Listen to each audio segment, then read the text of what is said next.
Welcome to LYLAS. If you grew up in the 90s, you probably know what that stands for. And by default, this podcast is for you. And here we go, folks, right? Here, say me, stumbling over my words. You still say them so eloquently and much better than what I ever would. Uh, So I appreciate it. well, new year, it is 2024. We have kicked off episode three, or episode, I don't know, where am I at? We've kicked off season 3. Mm-hmm. And kind of came out of the gate hot, but we have traveled so much we can't seem to sync our schedules at all. So we're going to take a slight pause for just a few weeks to record some episodes and get them edited so that we can get some good content out starting February 5th. So you can look for a new episode of the LYLAS podcast coming at you February 5th, 2024. That's right. And in the meantime, what you'll find on our social media accounts is us posting about our favorite previous episodes that are probably going to be, again, relevant to what's going on in our lives. I'm going to go back through and just see what's speaking to me that day and be like, hey, I'm going to throw this one back out there for you guys to listen to. And as always, we're taking requests. We want great interactions, suggestions. If you're a guest, if you have a suggestion for a guest, then forward all this stuff to us too, so that way we can, again, continue to create this wonderful podcast together. Without further ado, let's get into what episode are we on? You're the one that keeps track. Is this 43? This is episode 44 of overall. Yes. Season 4, season 3, episode 4. Does that sound right? Okay. So we actually recorded this once already and the audio was terrible. So this is our re-record, our second trial of this. And like I said, when we first started, new year, same old me. We don't want to become somebody new. We just want to improve, right? That's what we're here for, is to constantly sort of like level up. You've heard us say that over and over again, level up.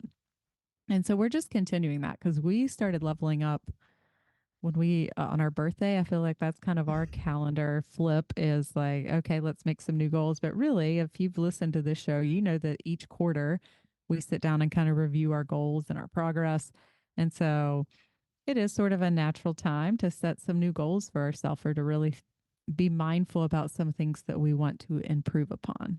No, I think that's beautifully stated. And, you know, so many of us think about setting goals or doing some type of life-changing decision around the new year, because we have that whole resolution thing that everybody kind of gets caught up in, or we associate like January 1 with being this magical number in which something can restart, right?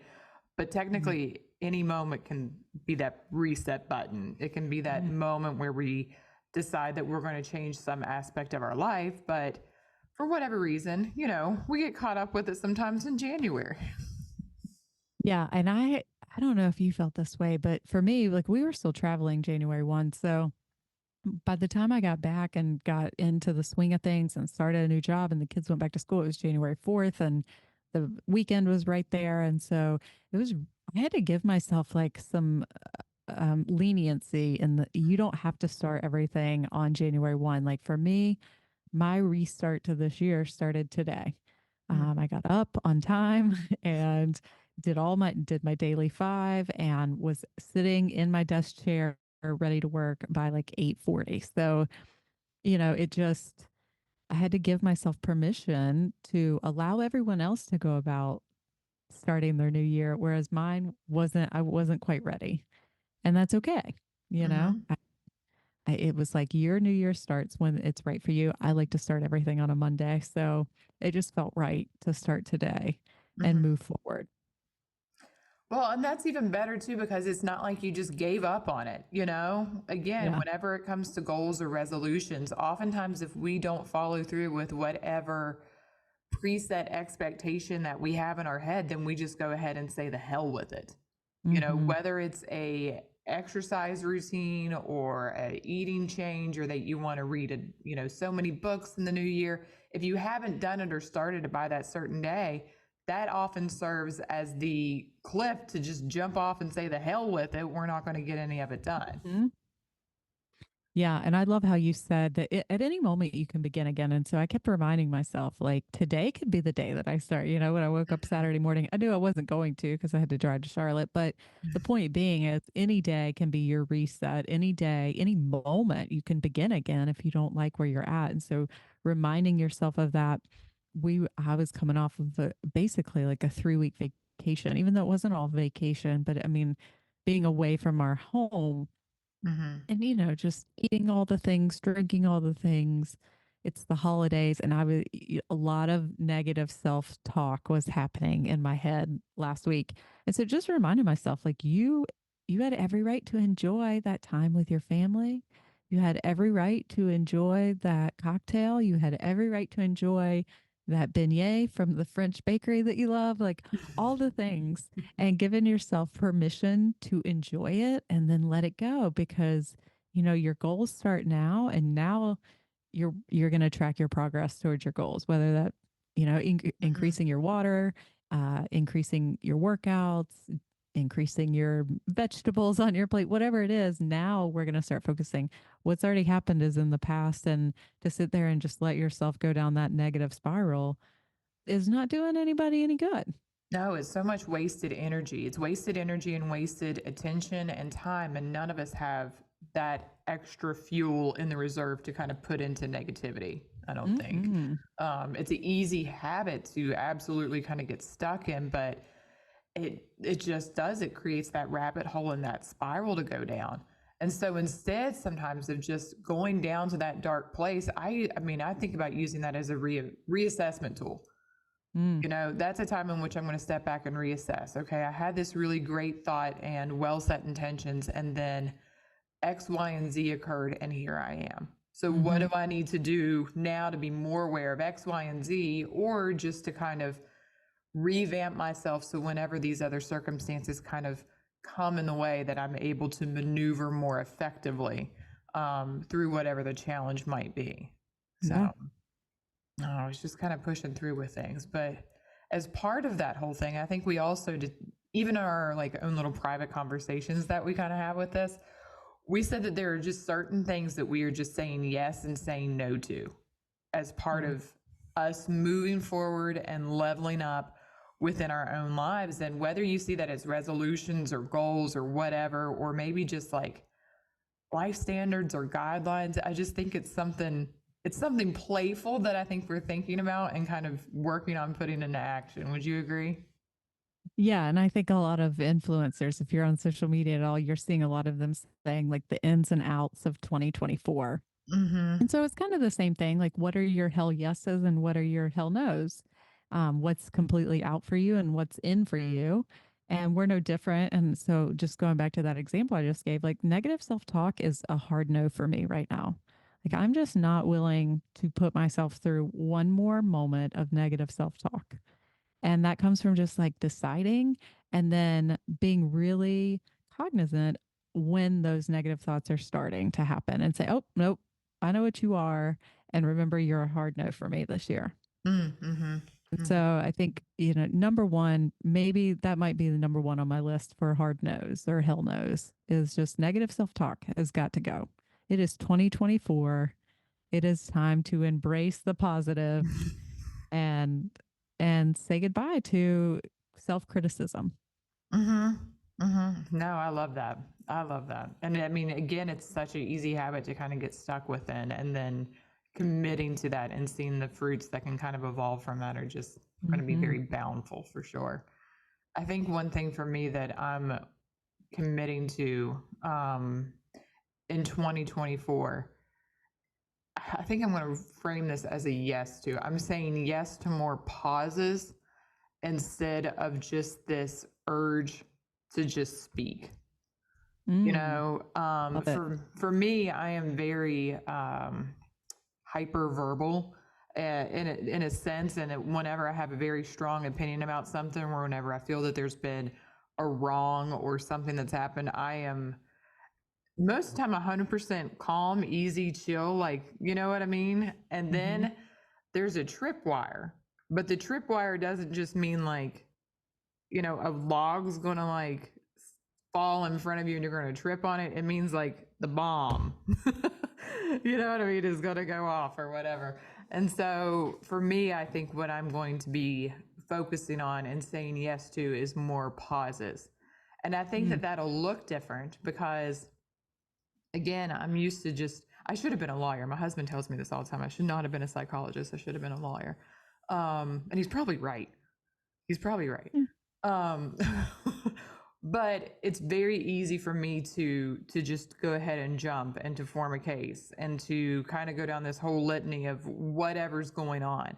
But I think what is going to be more of a challenge in an area of growth is taking that time to kind of pause and really just to, for me, I need to remove myself from the situation, the person, whatever it is that's kind of going on. Otherwise, it's just going to continue to kind of fuel me. And I know that just about like my Mhm. design, because I'm really big into that kind of stuff too, is that I get so much Mhm. feedback from the world based upon the external factors with it. And if Yeah. I don't remove myself from that, then my design kind of even has it like a generator, so to speak, is that I'm just going to, that's going to be my fuel at that kind of point. And Yeah. so I need to kind of step away. And I think that's going to be a challenge for myself as well as, you know, my friends, family, or whatever, to see me kind of pausing. Yeah. Um, because I'm going to retreat and they're going to be like, well, you're running away, you're avoiding. No, No. what I'm doing right now is stepping away from the self detonate button, and we just need Mhm. to kind of allow that Yeah. to happen, you know? So, Yeah, I think that's just being aware of areas that you can grow in, and you know that that's something that you personally want to work on for yourself, mhm, and that's a perfect example of just taking a pause because when you said that I was like, "Ooh, that's a good one." I'm sort of taking a pause too, but in a different way versus like my responses, which I think if you do pause, it's going to impact your response to anything, any kind of mhm, stimulus, but for me the pause is or maybe I don't even know if that's the right word, but this year I want to lean into being a student and learning as much as I can. mhm, mhm, And whether that's about like the new job that, role that I'm in, learning from that aspect, but just like being quieter, taking in more information. I think that's when you said pause, it's sort of what like pinged in my head of like, yeah, that's what I'm trying to do is pause, take in information instead of trying to regurgitate everything. And a big piece of that for me, as far as an out or whatever you want to call it, a hell no for 2024 mhm, is less time on social media. mhm, That's going to be hard because we do get so much of our information from social media, and I think there's a lot of positives to it, but I think waste it's so easy to give your attention to social media just to pass time, where it kind of gets away from you. You go online to look up one thing, and the next thing you know, you've spent an hour and you're scrolling, and you don't even care about what you're looking at anymore. And so being very cognizant of when and where I'm giving my attention to. If mhm, it's not something like that I'm actually learning about, then it's probably not worth my attention at this moment. I'm still going to get on social media. Don't get me wrong. I'm just not going to spend an hour doom scrolling first thing in the morning while I'm drinking my coffee. Like, I'm just not going to do it. I didn't do it this morning. There's just certain things. Once I sort of decide in my mind I'm going to do it, I'm pretty good about the follow through. mhm, mhm, And so that's a big one for me is spending also more time being quiet and learning versus feeling like you have to be the expert on everything. I know everything. mhm. No, I think that's great too. Yeah, being a continued student just, I think, creates youthfulness, within Mm. ourselves because it just fuels that curiosity that's in there. Mm-hmm. And I think that anytime, especially as I'm going to use, I guess, the true term and what you say often, middle age, Uh-huh. anything that can kind of make you feel youthful, I think is fine. And so I think that's maybe something I'm just going to embrace is the things that I think are okay that maybe other people don't. That's what I'm saying hell yes to. If that Mm-hmm. is something that is not your cup of tea, all respect, props to you, but I'm not Mm-hmm. necessarily, I'll take in information, but that doesn't mean I'm going to change. You know what I mean? Like Yeah. if this is what I want and this is who I want to spend my time with, the people I want to hang out with, the things I don't want to do, then I don't think that it is a negative for me to like know what my boundaries are and to say, yeah, you know what, I'm just not investing my time and energy into this anymore. Yeah. And I think previously I would have felt like I'm not allowing myself to grow by not experiencing these things, but I Mhm. wasn't growing anyways. You know, I was just kind of like suffocating in like a little terrarium type of thing whenever I'm meant to be like, I don't know, an invasive plant that just goes like this kudzu shit that grows everywhere around here. You know, I'm not meant to stay in a box. Um, You're meant to be an invasive weed, is what you're saying. right, 100%. Um, but yeah, I just don't, I think that for me, I don't want to feel like I'm not doing something by not doing something. Yeah. That So, makes I mean, it does. It's more of saying no to things that aren't a hell yes. And we've talked about this before, but also I've really thought a lot about change. I was journaling. I guess that was yesterday now. I don't remember. mhm, Days are all kind of running together, but journaling about change and how inevitable it is, and you can either embrace it and kind of go with it, or you can really put up that resistance. And so there's everything's changing whether you choose mhm, to acknowledge it or not. We are literally changing, right this very second. We are getting older. Our skin is changing. Our hydration levels are changing. Like you can get very cellular about it. That is ever present. mhm, And so trying to control that is going to drive you insane. mhm, And so really just embracing every new change that kind of comes our way is part of the hell yes. And I struggle sometimes with things like over planning my calendar or my kids. Like if kids get invited to a birthday party, I feel a lot of times like they have to go, because I want other kids to show up for their birthday parties. And so you want to give that reciprocal like exchange, but then also realizing like they don't have to go to every single invitation. And and getting over that like feeling guilty for turning it down because mhm, you need a Saturday afternoon to yourself, or you need like not to be on the road driving them all over the place, whatever that is. But like that permission to like let that guilt go. If somebody gets mad at you, let's invoke mhm, that let them theory again. Like you're not harming anyone by kindly declining an offer. Um, you're just saying, I can't make it work, or I don't want to make it work, however you want to say it, but you're not harming anyone. And so mhm. if they get upset about it, like let them, you know, it's okay to consider your needs first. And that is Yes. really hard for us as women to even say out loud. Like I see myself smiling about it because it sounds to me, it almost sounds selfish. Mm, How mhm. dare I think about myself when my kids and other kids and are involved? But at the end of the day, if I am a spastic, burned out mother, no one is benefiting from that. No.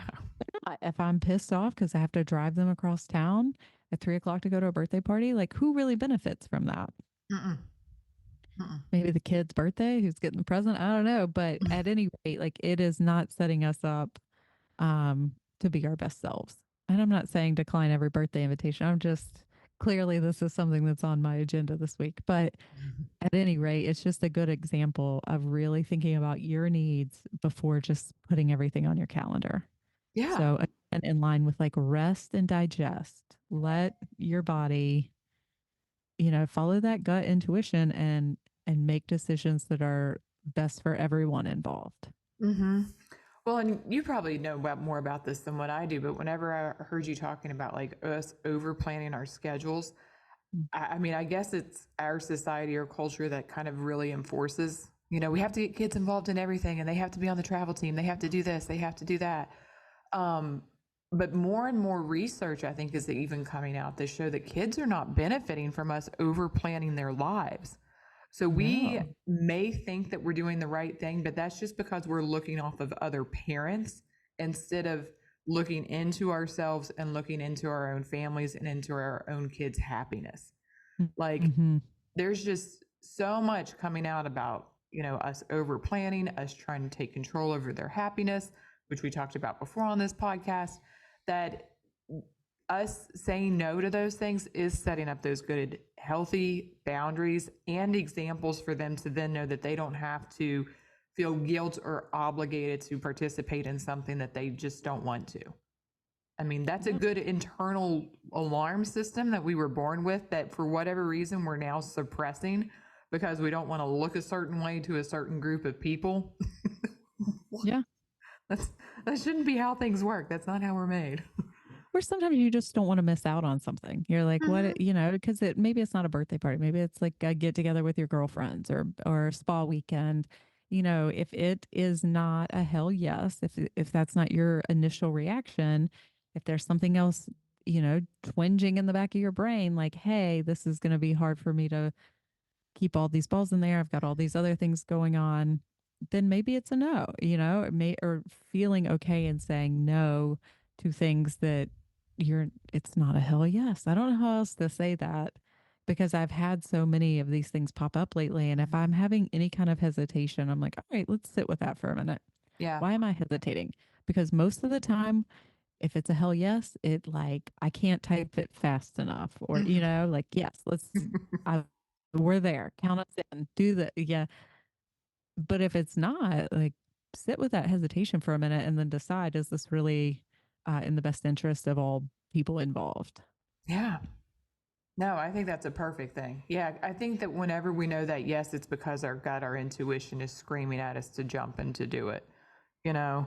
But Mm-hmm. whenever we have that moment of intrepidation or whatever it is, then that is a warning sign that we need to just kind of like, hey, maybe like let's step back. Let's step back from all of this Yeah. for a moment. Does So, this work? mm-hmm, mm-hmm, Yeah. So more of the hell yeses, definitely. and if not, it's a no. Uh, Mm-hmm. what else do you have going on for this year in terms of ins, outs, however you want to phrase it? I think that kind of continuing on with, I want to finish things I've started and, still haven't, I've completed the yoga teacher training. Woohoo. Woohoo! Yay. Going through that whole process of getting, the official accreditation so that way you can teach everywhere and all that jazz, if I so choose to. But I'm more interested in just continuing to be a student of yoga instead of teaching it kind of at this point in time. I find that there are many things that I want to kind of work on within that context that translate to other life activities and events that I Yeah. want to be sure to um, be more aware of. I've still got that big silly race that I'm trying to train for, and that's something that, again, for me, a value, I guess, is that it's important for me to finish things I didn't before You for didn't whatever start. reason. Yeah. Yeah. Or that you didn't finish that you started. So I'm still working on those as being goals. But like as you even said too, it's like being a continued learner and there's random things that I'm interested in, like getting my like scuba certification. Like, do I need Mm-hmm. that in West Virginia? No. I mean, let's get really? No. Do I even really like being in water? Not so much, but I think I've done it once and I was fascinated with it. It's an experience that's never left me and it's something I just want to be able to do. And so maybe I'll get into doing some like little silly goals. I think like that again are youthful markers for me. Mm-hmm. Mm-hmm. Like maybe a kid grows up and says that they want to be, I don't know, like a A dolphin. paleontologist. Yeah, a dolphin trainer, right? Right. Which is great, but I mean, why can't I have these silly little goals as an adult too? That again, maybe look down upon because what's their use or their purpose? And it's like, well, you know what? Sometimes things don't have to have one, or I don't even Yeah. need to look for an answer for it because it's filling my cup right now. So I'm going to Yeah. go for it. Um, I So think, you're saying yes to like youthfulness and yes, engaging in activities that help you feel young at heart. yes, I think that that's very true. I'm saying yes to things that are playful, youthful, that are learning and educative without me having to be the teacher of it. I think that's Mm-hmm. important. And so I want to go back to being a student of life in a lot of Mm-hmm. different ways instead of because I mean for so many years being in the profession that I was in, not that I was a teacher, but I think you feel like it. Um, and I'm just not. I'm done. I'm done with all of that. 100%. And I felt the same way in my profession. You know, I was the problem solver, the person that people came to if they had a question or they had a problem. And it was kind of like then once it was on my desk, it was my issue to then figure out. And I liked that role for a long time. I've always liked being a resource for people. I mean, hell, we do a podcast full of Right. resources for people. We enjoy that to some degree.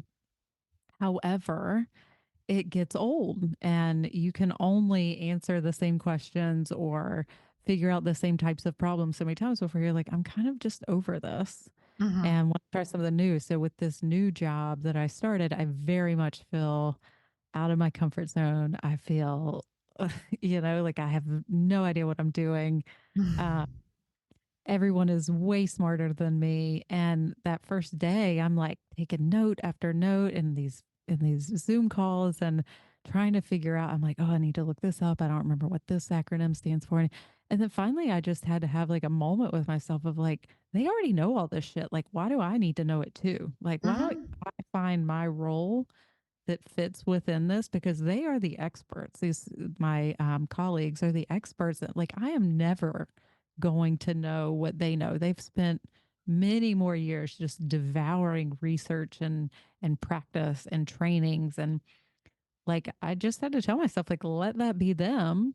You're Mm-hmm. going to absorb this knowledge and learn from them, but I don't need to be the expert anymore, right? And so it gave myself some permission to back off and go, okay, but where can I add value? What Right. am I good at that they're struggling with? Where can I? And part of that is just the role that I'm in right now. And I understand that that's maybe not applicable to everybody in their job Mm-hmm. or their profession, but like, just really giving yourself permission to not be an expert and to um, figure out like where you add value. I don't Yeah. know if that makes sense to anybody else, but it really was an aha moment for me last week of like, I don't have to do that anymore. They don't need a Mm-hmm. third expert on this team. At least not in this area, this specific area. They need an expert on how to build out Programming. website or program. Yeah, Mm-hmm. but like, I can learn about that. I'm not an expert now, but I can figure that out. Mm-hmm. Mm-hmm. And so really it was an interesting this has been such an exciting time in life to like try something new to be really uncomfortable. It brings like joy to me in some weird way. Yeah. Like, not have the answers. Mm-hmm. And it's okay.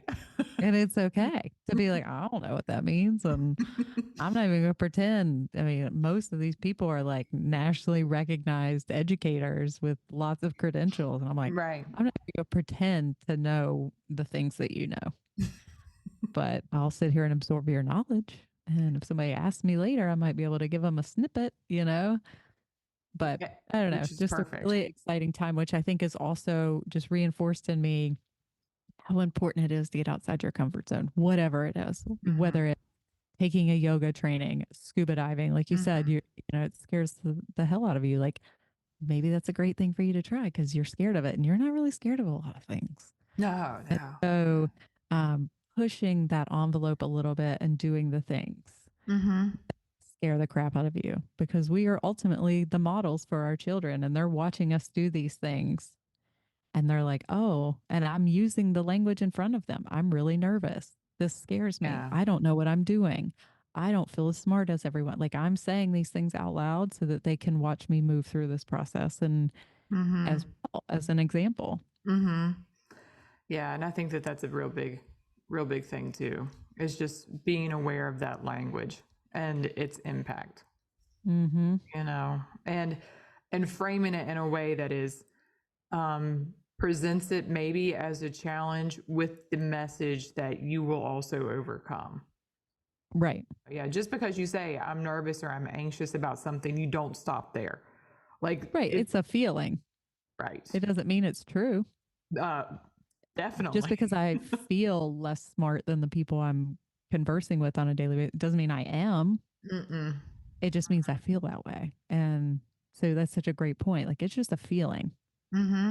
It's Thought not is just proof. a thought. Yeah, a thought is just a thought. A feeling is just a feeling. I can think all day that I'm a big purple elephant, and am I going to turn into one? Nope.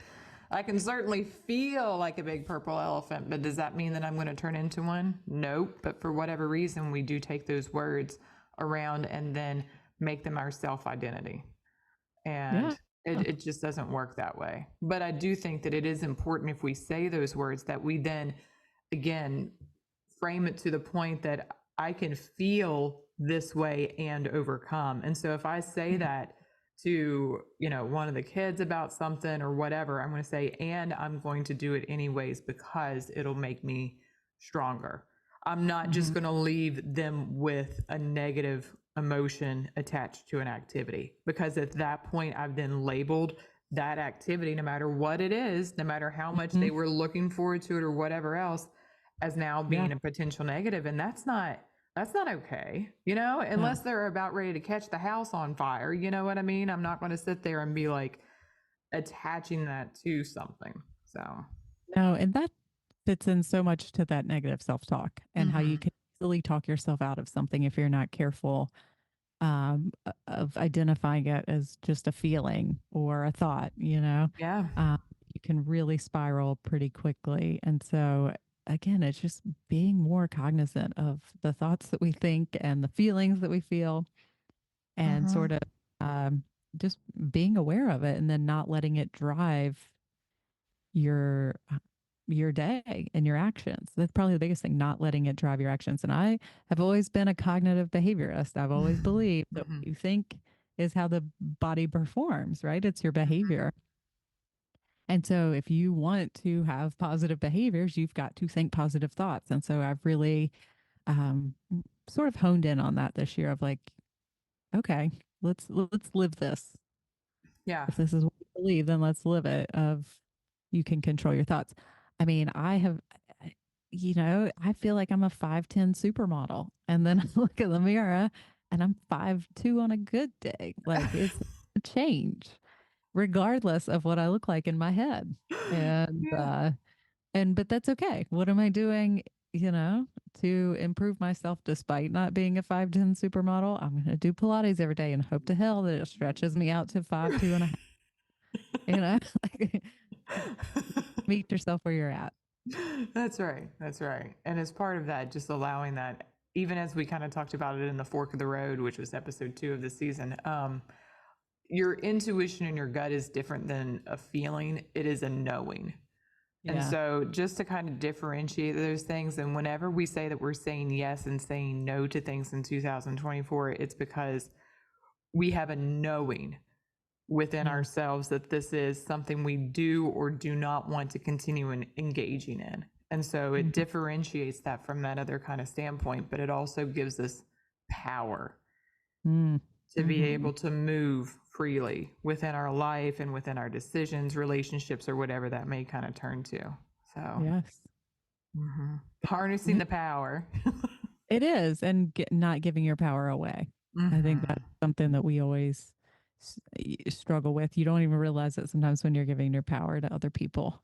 And Mm-hmm. so it really comes from, being super reflective. I'm going to pitch it again. If you haven't started a self or a daily meditation practice, I think it is such a crucial tool in your toolkit. Mm-hmm. One that I have challenged anyone I know to Mm-hmm. engage That's in right. because I just feel like it has changed so much. I didn't get to meditate for 2 days in a row and I felt like I was going to crawl out of my skin. Oh my And gosh. it was like, Mm-hmm. you get to a point where you feel like your body needs that 10, 15, 20, whatever you're doing. It needs that time to just sit and digest all the thoughts swirling in your head. Mm-hmm. And so I think if you're looking for a New Year's goal, if you have not set one for yourself, I wrote it to somebody reached out to me the other day on social media about Mm-hmm. how I got started meditating. And so I sent her some stuff and just, I love that people are asking. And it's, I used to get a little bit embarrassed when we talk about meditation practice. And now I'm like shouting it from the rooftops. I think it is the greatest thing we can do for ourselves. Talk Stuff. about self Mm-hmm. care. Mm-hmm. Get you a meditation practice. Mm-hmm. Mm-hmm. Definitely. No, no, drank the Kool-Aid on that. So yeah. Hmm. Have That's you what we're been doing. using your mantra? Yeah, yeah. It's easier for me just to have that. It's easier for me to have like a saying or something that I can go back to because I use a lot of mantras on a daily basis, anyways. And for me, um, we've talked about our differences, whether that be mindfulness or even in our meditation practices. For me, being in silence is great. Like, that is my preferred method of just, Mm-hmm. even in some ways, being like, I'll drive for 8 hours in a car, be for 14 hours on a plane and not have anything. Like, nothing is on except flight tracker, no noise, no Wow. sound, no music, no television, and I am fine. But I think that Mm-hmm. for me, that is the silence is very grounding. And so I Mm-hmm. enjoy it very, very much. It would be a good challenge to do things in other ways. And sometimes I will venture into doing it, but what I'm saying yes to is things that I benefit from. Mm-hmm. And for me, what I Knowing that. benefit from is knowing what I benefit from and then continuing to do it that way. And if something doesn't benefit me, then I'm not going to see that as being less or that I, you know what I mean, should or shouldn't do it. It just means that I know what works for me and I'm going to take pride in that. Yeah. So, Yeah. So if you're listening and you have not made your in and outs list or your hell yeses and hell no lists, then I encourage you to do so because it will give you a lot of clarity on those daily practices that you want to engage in. You mhm, know, somebody had reached out on social media asking, like, how did you come up with your daily five? Like, how did you pick mhm, your five things? And just like Sarah said, like, you got to know what makes you a better person each day. mhm. So just start listing all the things you do. Step one, make your bed, whatever it is, Yeah, list them all out and then pick the practices that literally make you a better human every day yeah. and do these things every day. Right. And do it unapologetically. So that way Right. that, you know what I mean? If this is what works for me at this point in time, then I'm saying yes to that working for me at this Mm-hmm. point in time. And that's, I don't screw you if that, I mean, I hate to kind of say it that way, but also don't. If that doesn't work for you, then that just is what it is. So, Well, then let them. yeah, That's the let nice way. them. The let them theory. If Well, you have listened to Mel Robbins' podcast on the let them theory, it was her number one podcast all of last year. Number one shared podcast. It is fantastic. And Mhm. I think a good listen for any and every human on this planet. I say it to anybody that is struggling with someone else's behavior. Let them. Yeah, I'm just not. Get a That's something piece. yeah, I'm definitely saying yes to let them. And no, just to Yeah. frivolous little arguments or fights. Like, I don't care who it's with. I'm just not doing it. I'm saying Not yes engaged. to no, and I'm saying yes to natural and logical consequences. I'm a behaviorist, so that stuff works well for me. Um, but that's something that I think is embracing with this too. So there we go. Fun There stuff. we go. All right. Well, I think that wraps up this week's episode. If, like I said, Mhm. you made your list, make your list. Mine's in my journal. My things to focus on. I love to go back and read stuff that I wrote like 3 months ago. So, Mhm. also, if you don't have a journaling practice, I highly encourage that. If that works for you, if it doesn't, cool. Find something that does. Um, but until next week, listeners, thank you so much for being here. We will be back next week with a new episode. So until then, Lilas. Wow.